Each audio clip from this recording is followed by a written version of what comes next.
Shalom, selamat pagi Bapak-bapak, Ibu-ibu semua, saudara-saudara yang dikasih dalam Tuhan. Semoga kita terus dilindungi Tuhan kita Yesus Kristus. Semoga kita sehat-sehat terus. Sebentar kita akan mendengarkan renungan dari Bapak Gembala. Mari kita simak videonya.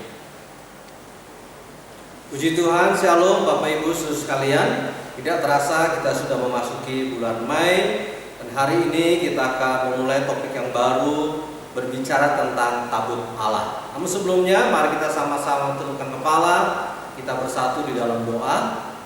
Dalam nama Tuhan Yesus, kami siap untuk mendengarkan akan sabda-Mu.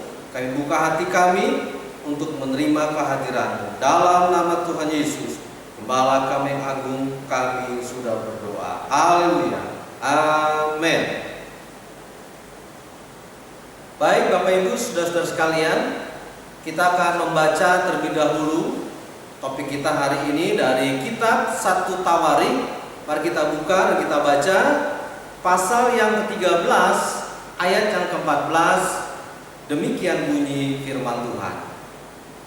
3 bulan lamanya tabut Allah itu tinggal pada keluarga Obed Edom di rumahnya, dan Tuhan memberkati keluarga Obed Edom dan segala yang dipunyainya. Amin. Berbahagialah setiap orang yang mendengarkan firman Tuhan, merenungkan dan mempraktekkannya. Kita akan membahas ada 3 poin di sini dengan singkat mengenai tabut Allah. Yang pertama, saudara, tabut Allah itu berbicara atau melambangkan tentang kehadiran Allah. Yang kedua, tabut Allah ini berada di kemah sembahyang atau kemah suci. Yang ketiga, tabut Allah ini di dalamnya berisi 2 loh batu, di mana 2 loh batu ini ditulis sabda Allah, langsung jari Allah yang menulis ketika Musa menerima di atas gunung Sinai. Mari kita melihat dulu apa sih sebetulnya tabut Allah itu. Saudara-saudara sekalian, tabut Allah ini adalah sebuah kotak yang terbuat dari kayu akasia atau kayu penaga. Itu panjangnya 14 cm, kemudian lebarnya 70 cm, tingginya juga sama 70 cm. Nah, tabut Allah ini saudara itu dilapisi emas luar maupun di dalamnya. Adapun tutup tabut Allah ini saudara sekalian itu terbuat dari emas murni dengan 2 makhluk bersayap. Ada banyak orang melihat seperti malaikat makhluk bersayap ini. Kalau saudara tanya sekarang bagaimana keberadaan tabut Allah, kemungkinan saudara sekalian tabut Allah ini hilang selama penghancuran kota Yerusalem oleh kerajaan Babel sekitar tahun 587 sebelum Masehi. Nah, saudara-saudara sekalian, kalau kita mulai dari poin yang pertama, tabut Allah ini melambangkan kehadiran Allah. Saudara-saudara sekalian dikasihi Tuhan Yesus, kalau kita baca dari kitab Tawarik tadi, khususnya 1 Tawarik tadi, bagaimana ketika Raja Daud menitipkan tabut Allah kepada keluarga Obed Edom. Obed Edom ini, keluarga ini keturunan dari suku Lewi, dan memang mereka dipercaya untuk membawa atau menyimpan tabut Allah ini. Kita melihat bagaimana ketika Obed Edom ini dititipkan tabut Allah oleh Raja Daud, dia menerima dengan sukacita. Dan Alkitab mencatat saudara-saudara sekalian, bagaimana kemudian ketika 3 bulan lamanya Obed Edom menerima tabut Allah ini untuk dititipkan. Selama 3 bulan itulah luar biasa, Alkitab memberi kesaksian Allah memberkati keluarga Obed Edom. Kenapa? keluarga ini menerima kehadiran Allah di dalam kehidupannya. Dia tidak menolak dan mungkin berkata kepada Daud, aduh Baginda kalau bisa jangan di tempat kami deh, tempat lain. Tapi justru mereka menerima dengan sangat sukacita. Selama 3 bulan ketika tabut Allah ini berada, maksudnya dititipkan oleh Raja Daud kepada Obed Edom ini, selama 3 bulan itu Allah memberkati keluarga ini. Ini sungguh sangat luar biasa. Kemudian yang kedua, tadi kita sudah bahas bahwa tabut Allah ini berada di kemah suci atau kemah sembahyang.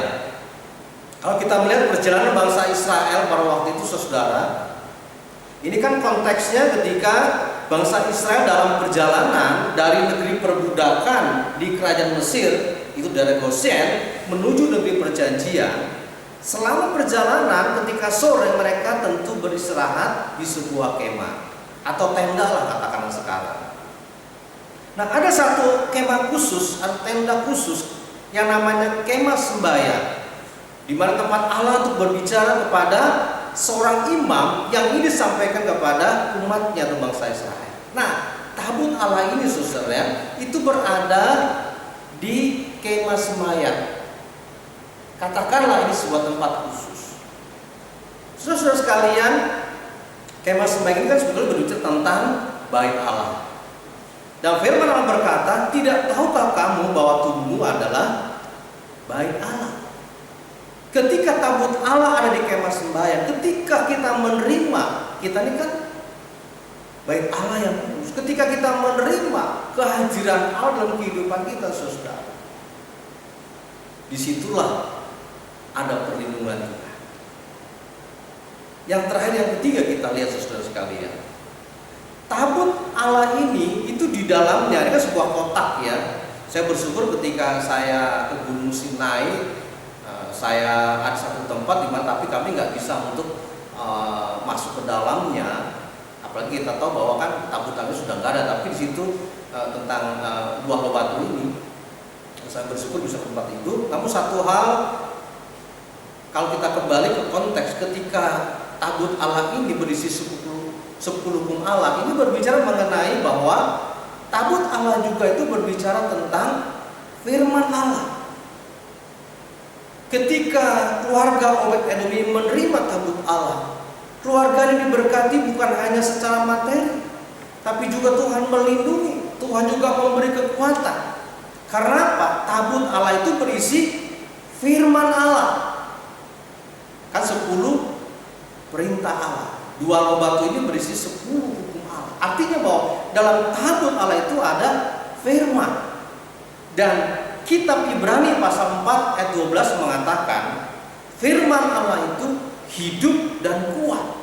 Artinya ketika seseorang menerima tabut Allah yang di dalamnya firman Allah, menerima kehadiran Allah dengan firman-Nya, maka di situ ada kekuatan. Tuhan akan memberikan semangat. Tuhan akan memberikan kepada kita kekuatan yang baru.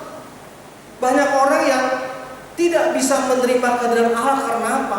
Menolak firman Allah. Obed Edom, saudara-saudara, mereka menerima dengan sukacita tabut perjanjian ini yang di dalamnya ada firman. Artinya juga mereka menerima firman itu.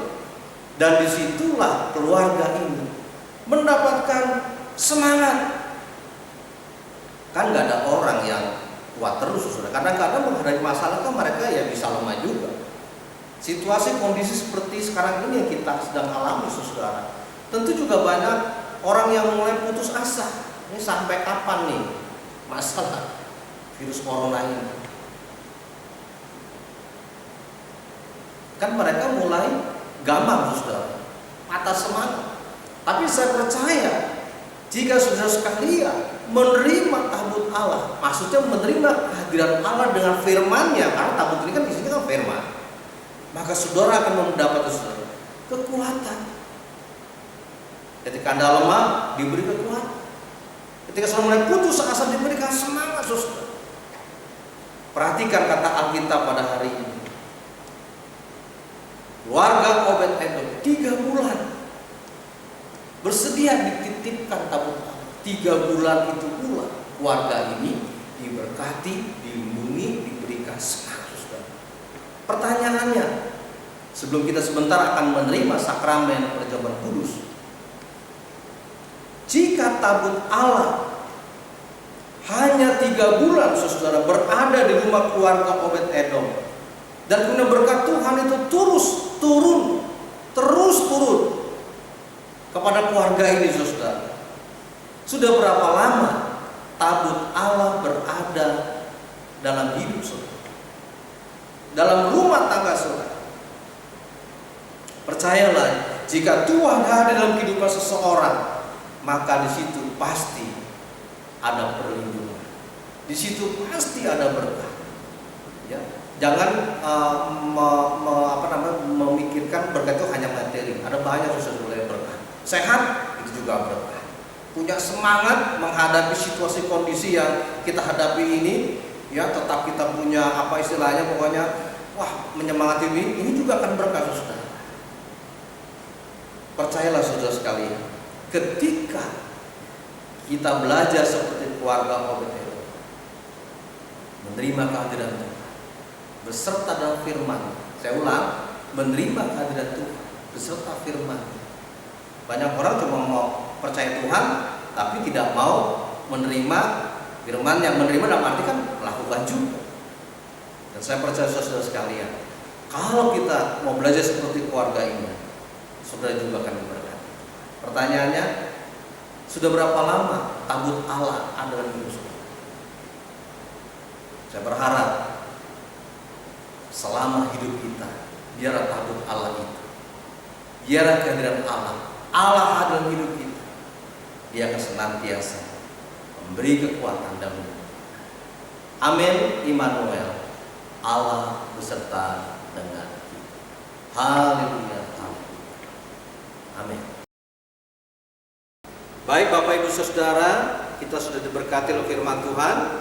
Sekarang kita akan diberkati kembali melalui sakramen perjamuan kudus. Kita tundukkan kepala, bersatu hati dalam doa. Dalam nama Tuhan Yesus, kami siap menerima sakramen perjamuan kudus di dalam kehidupan kami. Haleluya. Amin. Saya percaya di rumah masing-masing seluruh sedang jemaat sudah mempersiapkan baik anggur maupun roti. Mari kita mulai bersama-sama. Kita ambil roti terlebih dahulu. Mari kita angkat roti di atas tangan kanan kita. Saya akan bacakan demikian bunyi firman Tuhan. Apa yang telah kuteruskan kepadamu, itulah yang kuberikan kepadamu. Yaitu ketika Yesus mengambil roti, dan kemudian ia mengucap syukur atasnya, dan memecah-mecahkan serta berkata, inilah tubuhku yang diserahkan bagi kamu. Perbuatlah untuk mengingat akan aku. Mari kita makan bersama-sama dalam nama Tuhan Yesus.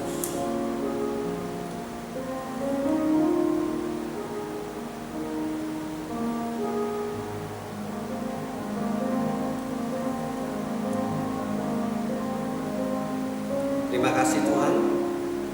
Kembali kita akan mengambil cawan dan mengangkat di atas tangan kanan kita. Saya bacakan demikian bunyi firman Tuhan. Setelah selesai makan roti, Yesus mengambil cawan dan bersabda, cawan ini adalah perjanjian baru yang dimeteraikan oleh darah. Perbuatlah ini setiap kali untuk mengingat akan aku. Mari kita minum bersama-sama dalam nama Tuhan Yesus.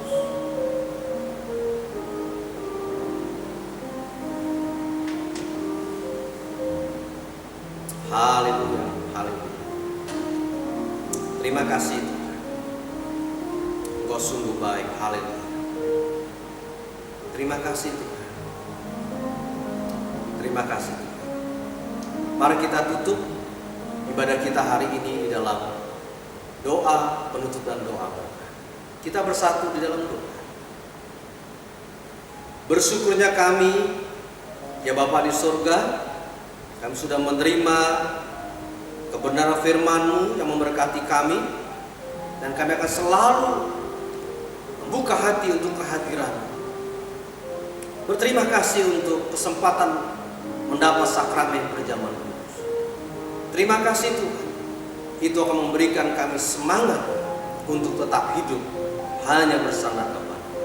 Dalam nama Tuhan Yesus, kami tutup ibadah hari ini dengan penuh ungkapan syukur. Haleluya. Dan sekarang, saudara-saudara dikasih Tuhan Yesus, terimalah berkat dari Allah Bapa, cinta kasih sayang dari Tuhan Yesus Kristus, urapan dalam surga Roh Kudus menyertai kita hari ini sampai selama-lamanya. Haleluya, haleluya. Immanuel. Amin. Ya, demikian renungan yang sudah disampaikan oleh Bapak Gembala pada pagi hari ini. Biarlah kita senantiasa menghadirkan Tuhan dalam kehidupan kita. Kita bisa mencerminkan kehidupan kita melalui sifat-sifat Tuhan. Biarlah kita senantiasa bersyukur dalam keadaan susah, apalagi dalam pandemi COVID-19 ini. Biarlah kita senantiasa dilindungi oleh Tuhan kita Yesus Kristus. Pada pagi hari ini saya tutup ibadah minggu hari ini. Saya Yoel Pangestu mengucapkan selamat hari Minggu. Tuhan Yesus memberkati.